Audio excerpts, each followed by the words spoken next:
அனைவருக்கும் வணக்கம். நம்ம டெய்லியும் ஹிந்து நியூஸ் பேப்பர்ல முக்கியமான செய்திகள பத்தி பார்க்குறோம். இன்னைக்கு என்ன முதல் செய்தியில பார்க்க போறோம் அப்படின்னா, நமக்கு சமீபத்தில state of Tamil Nadu versus governor of Tamil Nadu அப்படிங்கிற வழக்குல justice Pardiwala and then justice Mahadevan அவர்கள் ஒரு முக்கியமான தீர்ப்பு வழங்கியிருப்பாங்க. அதுல என்ன அம்சங்கள் இருந்துச்சு அப்படின்னா, ஒரு டைம் ஃப்ரேம் வந்து ஃபிக்ஸ் பண்ணியிருப்பாங்க. அதாவது மாநில அரசாங்கம் இயற்றக்கூடிய மசோதாவ கவர்னர் வித்ஹோல்ட் பண்ணணும்னு நினைச்சாரு அப்படின்னா, அதுக்கு 1 மாசம் டைம். அத ரீகன்சிடரேஷன்க்கு அனுப்பணும்னு நினைச்சாரு அப்படின்னா, அதற்கு 3 மாசம் டைம் குடுத்தாங்க. அதே மாரி பிரசிடென்ட்க்கு ரிசர்வ் பண்ணி வைக்கணும்னு நினைச்சாரு அப்படின்னா, அதுக்கும் 3 மாசம் டைம் குடுத்தாங்க. வித் ஐ மீன் ஒரு மசோதா ரீகன்சிடரேஷன்க்கு அனுப்புறாங்க.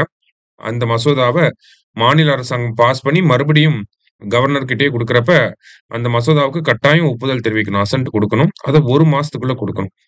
அதே மாதிரி ஒரு பில்ல பிரசிடென்ட்க்கு ரிசர்வ் பண்ணி வைக்கிறப்ப, பிரசிடென்ட் ஒப்புதல் தராங்களா? இல்ல அசென்ட் குடுக்குறாங்களா? இல்லையா? அப்படிங்கிறத 3 மாசத்துக்குள்ள சொல்லணும். இதுதான் அந்த டைம் ஃப்ரேம். சரிங்களா?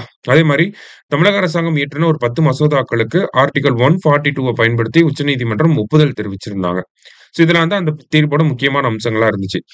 இந்த தீர்ப்ப வந்து குவெஸ்ஷன் பண்ணி நம்மளுடைய பிரசிடென்ட் வந்து அ ஒரு சில குவெஸ்ஷன்ஸ வந்து யாருக்கு அனுப்பியிருக்காங்க அப்படின்னா, சுப்ரீம் கோர்ட்க்கு அனுப்பியிருக்காங்க. அததான் இங்க பிரசிடென்ஷியல் ரெஃபரன்ஸ் அப்படின்னு சொல்லி குடுத்திருக்காங்க. பிரசிடென்ஷியல் ரெஃபரன்ஸ் அப்படின்னா, நமக்கு ஆர்டிகிள் 143க்கு கீழ வரும். 143 கீழ பிரசிடென்ட் ஒரு இம்பார்ட்டன்ட் குவெஸ்ஷன்க்கு சுப்ரீம் கோர்ட்டோட ஒப்பீனியன்ஸ வந்து கேட்கலாம். சரிங்களா? அப்படி இருக்கப்ப, அ என்ன சொல்லியிருக்காங்க அப்படின்னா, எப்படி ஆர்டிகிள் 200, 201 வந்து இந்த டைம் ஃப்ரேம கொண்டு வந்திருக்காங்க. எப்பயுமே நமக்கு கான்ஸ்டிடியூஷன இன்டர்பிரெட் பண்ற மாரியான கேஸஸ் இருந்துச்சு அப்படின்னா, அதுக்கு அரசியல் சாசன அமர்வு கான்ஸ்டிடியூஷனல் பெஞ்ச் வந்து போடுவாங்க. ஆர்டிகிள் 145 பயன்படுத்தி. அந்த மாதிரி ஏன் இந்த வழக்கு போடப்படல? அந்த மாதிரி ஒரு 14 கேள்விகள உச்சநீதிமன்றத்துக்கு பிரசிடென்ட் வந்து அனுப்பியிருக்காங்க. அததான் இங்க முதல் செய்தியில குடுத்திருக்காங்க. சரியா? அடுத்ததா பார்த்தீங்க அப்படின்னா, நமக்கு தமிழ்நாட்டுல வந்து சென்னையில வந்து பார்த்தீங்கன்னா, நேஷனல் போலீஸ் கான்ஃபரன்ஸ் அப்படிங்கிறது நடந்திருக்கு. ஓகேங்களா? 11வது national conference of women in police. ஓகேவா? National conference on women in police அப்படிங்கிறது 11த் எடிஷன் நமக்கு சென்னையில வந்து நடந்திருக்கு. இதுல முக்கியமான விஷயங்கள பத்தி பேசியிருக்காங்க. உதாரணத்துக்கு பார்த்தீங்கன்னா, 1973ல ஃபர்ஸ்ட் தமிழ்நாட்டுல 22 பெண்களோட காவல்துறையில பெண்கள வந்து அனுமதிக்க ஆரம்பிச்சாங்க. இப்ப பார்த்தீங்கன்னா, 27,000க்கும் மேற்பட்ட பெண்கள் வந்து இருக்காங்க. இந்தியாவிலேயே தமிழ்நாட்டுல தான் அதிகமான பெண் காவலர்கள் வந்து இருக்காங்க. இந்த பெண் காவலர்களுக்காக செயல்படுத்தக்கூடிய அவள் அப்படிங்கிற திட்டத்த பத்தி பேசியிருப்பாங்க. அவள் அப்படிங்கிற திட்டம் அப்படிங்கிறது செல்ஃப் டிஃபென்ஸ்க்காக இருக்கிறது. அடுத்தது ஆனந்தம் அப்படிங்கிற திட்டம் இருக்கு. ஆனந்தம் அப்படிங்கிற திட்டம் பார்த்தீங்கன்னா, மென்டல் ஹெல்த் விமன் போலீஸ் ஆஃபீசர்ஸோட மென்டல் ஹெல்த்த வந்து மேனேஜ் பண்றதுக்காக கொண்டு வந்திருப்பாங்க. அதே மாரி தமிழ்நாட்டுல இருக்கக்கூடிய காவல் ஊழியர்களுக்கு, காவல்துறையில இருக்கக்கூடிய எல்லாருக்கும் இந்த மென்டல் ஹெல்த் கவுன்சிலிங்க குடுக்கறதுக்காக, மகிழ்ச்சி அப்படிங்கிற திட்டம் வந்து தமிழக அரசாங்கம் செயல்படுத்திட்டு இருக்காங்க, தமிழக காவல்துறை. இந்த மாரியான திட்டங்கள பத்தி பேசியிருப்பாங்க. சரிங்களா? இதுதான் இந்த நேஷனல் கான்ஃபரன்ஸ் ஆன் விமன் இன் போலீஸ்ல இருந்த முக்கியமான அம்சங்களாக இருந்துச்சு. அடுத்ததா பார்த்தீங்க அப்படின்னா, நமக்கு நம்மளுடைய ஹெல்த் மினிஸ்டர் வந்து ஹீமோஃபிலியா அப்படிங்கிற இந்த நோய் ரிலேட் பண்ணி ஒரு அப்ளிகேஷன், ஒரு ஆப் வந்து லான்ச் பண்ணியிருக்காங்க. எங்கன்னா சேலம்ல ஏற்காடு அப்படிங்கிற பகுதி இருக்கு இல்லையா? அங்க வந்து லான்ச் பண்ணியிருக்காங்க. சரியா? ஜஸ்ட் ஒன் லைனர் நியூஸ் தான். இது அப்படியே ஒன் லைனராவே பார்த்துக்கும். சரியா? அடுத்ததா பார்த்தீங்க அப்படின்னா, நமக்கு தமிழ்நாட்டுல இந்த LPG connection, gas cylinder connection குடுக்குறாங்க இல்லையா? இந்தியாவிலேயே அதிகமா எல்பிஜி சிலிண்டர் கனெக்ஷன குடுத்த மாநிலமாக யார் இருக்காங்கன்னா, தமிழ்நாடு வந்து இருக்காங்க.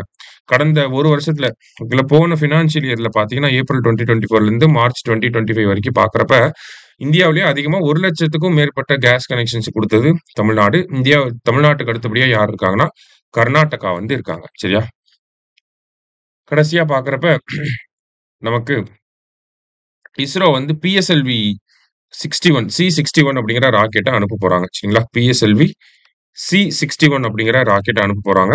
இந்த சி61 பொறுத்தவரைக்கும் பார்த்தீங்கன்னா, என்ன சேட்டலைட் எடுத்துட்டு போக போகுதுன்னா, EOS-09 அப்படிங்கிற சேட்டலைட். ஓகேங்களா? EOS-09 அப்படிங்கிற சேட்டலைட் ஆர் எல்ஸ் ரைசாட் 1B அப்படின்னு சொல்றாங்க. இது என்ன டெக்னாலஜில ரன் ஆக போகுது அப்படின்னா, சிந்தெடிக் அப்பர்ச்சர் ரேடார் அப்படிங்கிற இந்த டெக்னாலஜிய பயன்படுத்தி தான் ரன் ஆக போகுது. சரிங்களா? Synthetic aperture radar. ஓகேவா? அதுல இருக்கக்கூடிய சி பேண்ட் அப்படின்னு சொல்லுவாங்க. என்ன பேண்ட் விட்த் அப்படின்னு கேட்டாங்கன்னா, சி பேண்ட் அப்படிங்கிறத ஞாபகம் வச்சுக்கோங்க. சரியா? சிந்தெடிக் அப்பர்ச்சர் ரேடார் அப்படிங்கிற டெக்னாலஜி, அதுல சி பேண்ட் அப்படிங்கிற இந்த தொழில்நுட்பத்த பயன்படுத்தி தான் பிஎஸ்எல்வி சி61 வந்து லான்ச் பண்ண போறாங்க. இது வந்து ஒரு எர்த் அப்சர்வேஷன் சேட்டலைட்டா இருக்க போகுது. அது மட்டும் இல்லாம நேத்து சந்திராயன்-5 ரிலேட்டடான மீட்டிங் அப்படிங்கிறது நடந்திருக்கு. சந்திராயன்-5 அப்படிங்கிறது இஸ்ரோவும், ஜாப்பனீஸ் ஸ்பேஸ் ஏஜென்சியா இருக்கக்கூடிய ஜாக்ஸாவும் சேர்ந்து தான் பண்ண போறாங்க. ஓகேங்களா?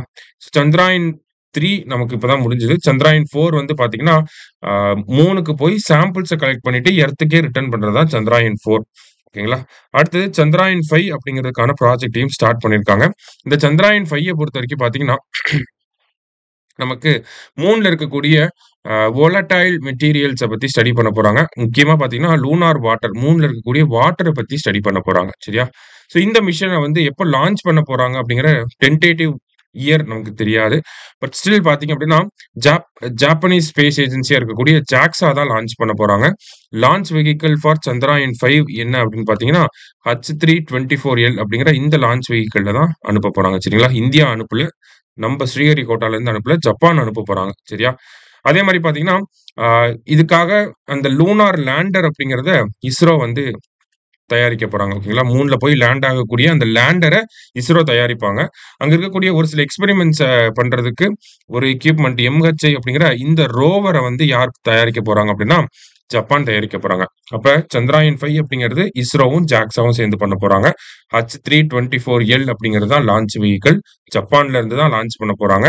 இஸ்ரோ என்ன பண்ண போறாங்க? லேண்டர தயாரிக்க போறாங்க. ஜப்பான் என்ன பண்ண போறாங்கன்னா, ரோவர தயாரிக்க போறாங்க. அது மட்டும் இல்லாம நெறைய எக்யூப்மென்ட்ஸ இஸ்ரோ, ஜாக்ஸா, ESA, நாசா இவங்க எல்லாரும் சேர்ந்து நெறைய சயன்டிஃபிக் எக்யூப்மென்ட்ஸ தயாரிக்க போறாங்க. சரியா? ஸோ அதுதான் இந்த செய்தியில குடுத்திருந்தாங்க. ஸோ இன்னைக்கு நியூஸ் பேப்பர்ல இருந்து முக்கிய செய்திகள பார்த்திருக்கோம். நன்றி. சுரேஷ் IAS அகாடமி வெற்றியின் முகவரி.